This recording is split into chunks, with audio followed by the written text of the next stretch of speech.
បាទសួស្តីអ្នកទាំងអស់គ្នាហ្នឹងហើយសូមស្វាគមន៍មកកាន់វីដេអូរបស់ខ្ញុំបាទហ្នឹងហើយអ្នកទាំងអស់គ្នាឥឡូវនេះក្នុងវីដេអូនេះគឺខ្ញុំចង់បង្ហាញអ្នកទាំងអស់គ្នាអំពីការបង្ហោះវីដេអូនៅក្នុង YouTube ក្នុងឆ្នាំ2021ហ្នឹងហើយអញ្ចឹងវាអត់មានអីជាស្មុគស្មាញទេសម្រាប់នៃការបង្ហោះវីដេអូនៅក្នុង YouTube Channel របស់លោកអ្នកប៉ុន្តែក៏ជាមានកលឹះតិចសម្រាប់នៃការបង្ហោះវីដេអូផងដែរហ្នឹងហើយអ្នកទាំងអស់គ្នាអញ្ចឹងខ្ញុំនឹងប្រាប់អ្នកទាំងអស់គ្នាតាក់ទងទៅនឹងការបង្ហោះវីដេអូនៅក្នុង YouTube Channel របស់លោកអ្នកឲ្យបានត្រឹមត្រូវណាឲ្យបានត្រឹមត្រូវអូខេតោះអញ្ចឹងយើងទៅមើលវីដេអូអញ្ចឹងខ្ញុំមានវីដេអូណាខ្ញុំមានវីដេអូមួយគឺសម្រាប់បង្ហោះហ្នឹងហើយនេះខ្ញុំមានវីដេអូមួយនេះហ្នឹងហើយអញ្ចឹងអ្នកទាំងអស់គ្នាត្រូវតែដាក់ចំណងជើងវីដេអូបែបហ្នឹងហ្នឹងហើយខ្ញុំវីដេអូនេះគឺរបៀបនេះគឺខ្ញុំបានប្រាប់រួចហើយតាក់ទងនឹង property ទៅលើវីដេអូដើម្បីឲ្យការឲ្យតម្លៃទៅលើវីដេអូរបស់យើងដើម្បីឲ្យវីដេអូរបស់យើង rank នៅក្នុង YouTube ណាហ្នឹងហើយអ្នកទាំងអស់គ្នាអញ្ចឹងខ្ញុំនឹងប្រាប់អ្នកទាំងអស់គ្នាម្ដងទៀតណាយើងមុននឹង upload វីដេអូចូលនៅក្នុង YouTube channel អ្នកទាំងអស់គ្នាត្រូវតែធ្វើវិធីនេះសិនណាអញ្ចឹងអ្នកទាំងអស់គ្នា right click ទៅលើវីដេអូតមកអ្នកទាំងអស់គ្នាយកពាក្យថា property តមកអ្នកទាំងអស់គ្នាត្រង់ detail នេះអញ្ចឹងអ្នកខ្ញុំបានរៀបចំហើយនេះរៀបចំហើយអញ្ចឹងអ្នកទាំងអស់គ្នារៀបចំដូចខ្ញុំមកហ្នឹងហើយអញ្ចឹងតែ title នេះយើងផាសវាមក enter អូខេ rating នេះយើងដាក់ 5 star tag អូខេ tag ខ្ញុំរៀបចំហើយដែរនេះ tag អូខេអ្នកទាំងអស់គ្នាដាក់ tag មកអូខេ tag enter comment this video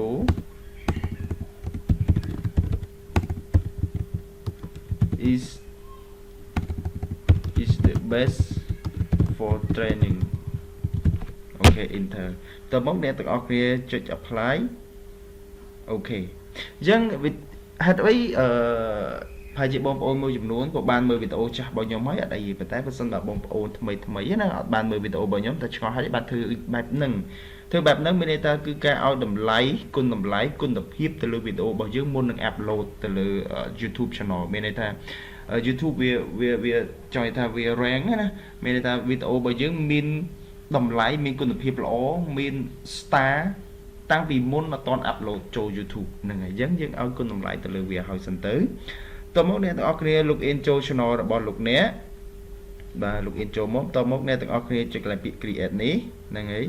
តមកអ្នកទាំងអស់គ្នាយកពាក្យថា upload device upload video ហ្នឹងហើយវាចេញតម្រង់បែបនេះអញ្ចឹងអ្នកទាំងអស់គ្នាចុចកន្លែងព្រួយឡើងលើនេះមកហ្នឹងហើយតមកអ្នកទាំងអស់គ្នាចូលកន្លែង folder ដែលអ្នកទាំងអស់គ្នាទុកវីដេអូហ្នឹងតមកអ្នកទាំងអស់គ្នាចុចជ្រើសរើសវីដេអូដែលអ្នកទាំងអស់គ្នាចង់ upload ចុច open ហ្នឹងហើយអញ្ចឹងវានឹងដើរណាយើងរងចាំណាយើងរងចាំវាដើរណាយើងវាពងតែដើរណាយើងអ្នកទាំងអស់គ្នាបំរុងដែលវាពងដើរហ្នឹងអ្នកទាំងអស់គ្នាបំពេញណាបំពេញសំណុំបែបបត់ណាអញ្ចឹងកន្លែងនេះយើងកែមកអូខេរបៀបបង្ហោះមួយវីដេអូឲ្យចេញច្រើន Facebook page អូខេ post video across page អូខេអញ្ចឹងកន្លែង description នេះខ្ញុំបានរៀបចំអស់ហើយ description នេះហ្នឹងហើយអូខេមកនេះមកខ្ញុំ copy មកផាសវាគេវាចេញបែបនេះអ្នកទាំងអស់គ្នាហ្នឹងហើយអញ្ចឹងអ្នកទាំងអស់គ្នារៀបចំយ៉ាងដូចខ្ញុំមកមុននឹងបង្ហោះវីដេអូណារៀបចំយ៉ាងមកតបមកអ្នកទាំងអស់គ្នាក៏លេចឲ្យមើល thumbnail ណាកិច្ចការបន្ទាប់ដែលអ្នកត្រូវធ្វើគឺ thumbnail នេះគឺអ្នកទាំងអស់គ្នាត្រូវតែ design ឲ្យហើយណា design ឲ្យហើយដូចខ្ញុំ design នៅក្នុង Photoshop ហើយរកការ design របស់ខ្ញុំគឺខ្ញុំទុក soft មួយសម្រាប់កែនេះគឺជាការ design របស់ខ្ញុំសាមញ្ញទេ1028ហ្នឹងដែល18ណា1920ហ្នឹងហើយ Full HD ហ្នឹងហើយយើងអ្នកទាំងអស់គ្នា design មកប្រភេទនៃការ thumbnail ដើម្បីឲ្យស្រស់ស្អាតទាក់ទាញណាអញ្ចឹងអ្នកទាំងអស់គ្នា upload មកហ្នឹងហើយ upload មកយកមកដាក់មកអូខេវាចេញតម្រង់បែបហ្នឹងកិច្ចការបន្ទាប់អ្នកទាំងអស់គ្នាគឺ playlist ខ្ញុំតែងតែវីដេអូរបស់ខ្ញុំគឺដាក់ក្នុង playlist ជានិច្ចណាអញ្ចឹងទាំងអស់នេះគឺជា playlist របស់ខ្ញុំអញ្ចឹងខ្ញុំជ្រើសរើសតាក់ទងទៅអីគេ Facebook ខ្ញុំដាក់ជ្រើសរើសយក Facebook តមកខ្ញុំចុចដាំតមកអ្នកទាំងអស់គ្នាកន្លែង yes it made for kid no it's not made for kid នេះអ្នកទាំងអស់គ្នាជ្រើសរើស no ណាកុំយក yes យក no ណាតមកអ្នកទាំងអស់គ្នាចុច more option បាទ more option នេះអញ្ចឹងកន្លែងនេះកន្លែង tag គេហៅថា keyword ណា នឹងហើយយើងអ្នកទាំងអស់គ្នាដាក់ keyword ដាក់ tag មកអញ្ចឹងខ្ញុំបានរៀបចំឲ្យអស់ហើយនេះខ្ញុំបានរៀបចំឲ្យអស់ហើយអញ្ចឹងអ្នកទាំងអស់គ្នាផាសឡើងហ្នឹងមកនេះអូខេអ្នកទាំងអស់គ្នាក៏លេខមកមើលផ្នែកនេះបាន43លើ50ដែរ keyword របស់ខ្ញុំហ្នឹងហើយអញ្ចឹងវាគួរសមដែរណាគួរសមដែរអូខេអញ្ចឹងអ្នកទាំងអស់គ្នាអាចជ្រើសរើស keyword ណាដែលល្អៗសម្រាប់ឲ្យ rank វីដេអូរបស់យើងនៅក្នុង YouTube ណាអញ្ចឹងរបស់ខ្ញុំបាន43បន្ទុកដែរហ្នឹងហើយតបមកអ្នកទាំងអស់គ្នាអត់មានអីត្រូវជ្រើសរើសទៀតទេហើយសម្រាប់ប្រភេទ category របស់ខ្ញុំគឺខ្ញុំជ្រើសរើសយក how to and style ហ្នឹងហើយតមកវាពងតែ processing នេះ processing HD version ហ្នឹងហើយប៉ុន្តែ SD complete អញ្ចឹងអ្នកទាំងអស់គ្នាគឺតែពីខ្លះការ upload របស់អ្នកទាំងអស់គ្នាឃើញតែហេតុអីបានជាអត់បាន HD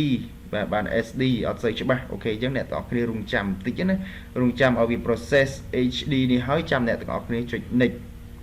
អ្នកទាំងអស់គ្នាហ្នឹងហើយចាំកុំក៏ពេលវគ្គហ្នឹងហើយអ្នកទាំងអស់គ្នាចុច next ណាអញ្ចឹងវាអាចថាមិនសូវច្បាស់អីប្រហែលយើងអ្នកទាំងអស់គ្នារងចាំណាឲ្យវា processing HD នេះឲ្យចប់សិនចាំអ្នកទាំងអស់គ្នាចុច next អញ្ចឹងវាមានការងារដែលត្រូវធ្វើតទៀតណាតទៀតអញ្ចឹងអ្នកទាំងអស់គ្នារងចាំកន្លែងហ្នឹងសិនអូខេអ្នកទាំងអស់គ្នាឃើញទេនេះវាចេញ finish processing អញ្ចឹងអ្នកទាំងអស់គ្នារងចាំបែបហ្នឹងខ្ញុំបញ្ជាក់ម្ដងទៀតកុំឃើញ processing HD ហើយ SD complete អ្នកទាំងអស់គ្នាចុច next កុំឲ្យសោះណាអញ្ចឹងតតែ finishing process ណា finish it processing ចាំអ្នកទាំងអស់គ្នាចុច next តើមកអ្នកទាំងអស់គ្នាចុច next មកអូខេតើមកត្រង់ចំណុចនេះគឺ monetize ណាយើង turn on monetize មកនេះយើងយក turn on មកចុចដានមានន័យថាសម្រាប់ដាក់ advertise លើវីដេអូរបស់យើងតើមកអ្នកទាំងអស់គ្នាចុច scroll ចូលមកក្រោមមកវាចេញបែបនេះ location of video ad មានន័យថាការកំណត់ទីតាំង advertise ណាពាណិជ្ជកម្មលើវីដេអូយើងអ្នកទាំងអស់គ្នាពេលប៉ះសិនបើអ្នកទាំងអស់គ្នាអត់ចុច ទីទាំងអស់នេះទេwith ad មានតែមួយទេទៅលើវីដេអូរបស់យើងណាមានតែមួយទេហើយខ្ញុំបញ្ជាក់តិចគឺវីដេអូចាប់ពី8នាទីទៅគឺមានដាក់ ad បានច្រើនហើយ8នាទីទៅណាអញ្ចឹងអ្នកទាំងអស់គ្នាចុចកន្លែង manage mid row នេះមកអញ្ចឹងកន្លែងនេះសម្រាប់ឲ្យយើងដាក់ ad ពាណិជ្ជកម្មអ្នកទាំងអស់គ្នាបាច់ធ្វើអីច្រើនទេចុច ad break មួយអូខេកំណត់ទីតាំងណាមួយដែលយើងចង់ដាក់ ad break មួយទៀតណា ad break មួយទៀតហ្នឹងហើយ ad break ដាក់ទៅនេះទៅ ad break មួយទៀតអូខេអញ្ចឹងយើងបាន ad នេះ ad តែពាណិជ្ជកម្មនេះបានរហូតដល់ទៅ5អូខេអញ្ចឹងអ្នកទាំងអស់គ្នាប៉ុណ្ណឹងហើយអ្នកទាំងអស់គ្នាចុចពាក្យថា continue ហ្នឹងហើយ continue ណាតបមកអ្នកទាំងអស់គ្នាចុចពាក្យថា next អូខេចុចពាក្យថា next ត្រង់ចំណុចនេះគឺរាល់ចំណុចទីមួយនៅមួយគឺពិតមានសារៈសំខាន់សម្រាប់វីដេអូរបស់យើងអញ្ចឹងត្រង់ចំណុចនេះគឺឲ្យវាមាន2ណា2 option ទី1 add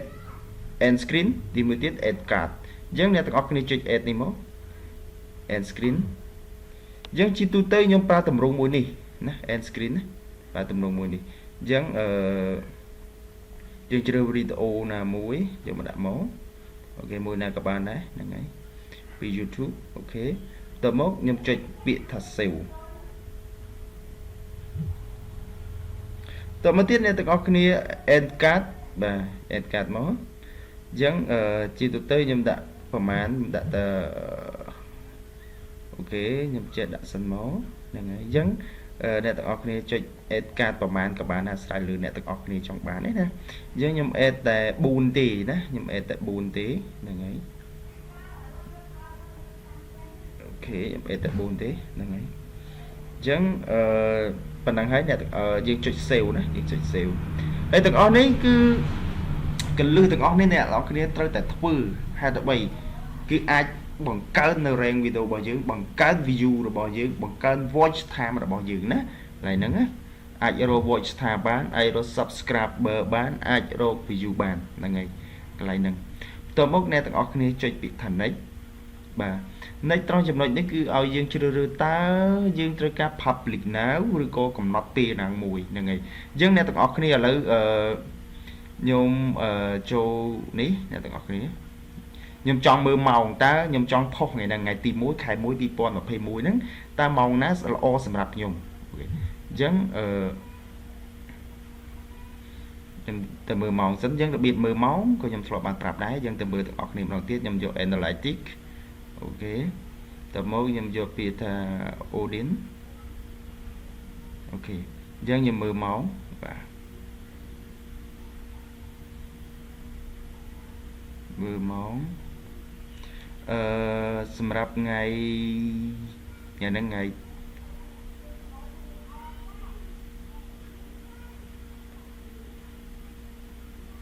ngày nâng xâm rạp ngày sốc là ngày nâng xâm rạp ngày sốc dân ngày sốc nhưng của tập có máu của mùi ok ok mau bụng bơ ngày sốc mau bụng bơ ok mau bụng bơ nè nhưng đã mau bụng bơ vì đã mau bụng bơ nè very many of your viewers are on YouTube ok dân nhưng đã mau bụng pi nè dân nhưng đã schedule nè tất cả cái này chạy lại schedule ní tập mốt nhưng còn nốt ngày tỷ muối ngày nắng ok bằng chạ tại mà đón đào cho năm tháng mấy ngày tỷ muối khai muối people mà phải muối nè tất cả cái này dân dùng chữ vô màu bầm pí PM nè ok chơi chụp chơi từng ọt ní hên hên nè ngày ok tờ mốt riêng vô bị ta schedule job chỉ cả sạch ok nè từng ọt ní dân ca bằng hot video ôi chom chỉ play cá standard của bộ YouTube nè YouTube standard សម្រាប់ឆ្នាំ2021គឺបែបហ្នឹងយើងអ្នកទាំងអស់គ្នាត្រូវតែ follow តាមខ្ញុំបែបនេះទោះបីជាមិនល្អគ្រប់10មិនក៏បាន80ទៅ90%ដែរហ្នឹងហើយអ្នកទាំងអស់គ្នាអញ្ចឹងអ្នកទាំងអស់គ្នាហាម upload តាមតែចិត្តហាមទៅ say description តាមតែចិត្តហាមដាក់ title តាមតែចិត្តហាមធ្វើ thumbnail តាមតែចិត្តណាទៅតាមនៅតាមចិត្ត tag សំខាន់មួយទៀតគឺ tag keyword សម្រាប់ចំឲ្យបានស្អាតអញ្ចឹងដូចខ្ញុំអញ្ចឹងណាដូចខ្ញុំអញ្ចឹងមុននឹងខ្ញុំបង្ហោះវីដេអូគឺខ្ញុំតែងតែរៀបចំបែបហ្នឹងជានិច្ចណាហ្នឹងហើយអូខេអ្នកទាំងអស់គ្នាអញ្ចឹងខ្ញុំសូមអធិស្ឋានមួយដែរសម្រាប់ការរំខានសំឡេងមួយចំនួនហ្នឹងហើយដោយសារខ្ញុំ record ក្រៅបន្ទប់ទេហ្នឹងហើយក្រៅបន្ទប់នៅក្នុងផ្ទះដែរតែក្រៅបន្ទប់រដងខ្ញុំ record នៅក្នុងបន្ទប់ហ្នឹងហើយអូខេអ្នកទាំងអស់គ្នាអញ្ចឹងការបង្ហោះវីដេអូរបស់ខ្ញុំនៅក្នុង YouTube channel គឺបានបញ្ចប់ទៅហើយជោគជ័យជាមួយនឹងការរៀបចំឲ្យបានស្អាតជាមួយនឹងតាមស្តង់ដាររបស់ YouTube ក្នុងឆ្នាំ2021ដើមខែតែម្ដងគឺថ្ងៃទី1ខែ1 2021អរគុណសម្រាប់ការតាមដានវីដេអូរបស់លោកអ្នកហើយសម្រាប់ YouTuber ថ្មីដែលមិនទាន់ Subscribe Channel របស់ខ្ញុំអូខេ Subscribe Channel របស់ខ្ញុំ Like Comment Share ដើម្បីទទួលបាននៅមេរៀនវីដេអូមេរៀនថ្មីដែលខ្ញុំបានបង្ហោះជូនហើយមួយទៀតបើសិនបើបងប្អូនមានចម្ងល់មានបញ្ហាតាក់ទងទៅនឹង YouTube Facebook ឬ Website អាច comment chat មកសួរខ្ញុំបានខ្ញុំនឹងដោះបើសិនបើខ្ញុំដោះស្រាយអត់ទាន់ខ្ញុំ reply chat ទៅដែរហ្នឹងណាអូខេអរគុណខ្ញុំសង្ឃឹមថាវីដេអូនេះមានប្រយោជន៍ដល់អ្នកទាំងអស់គ្នាហ្នឹងហើយជួបគ្នានៅវីដេអូក្រោយអរគុណច្រើន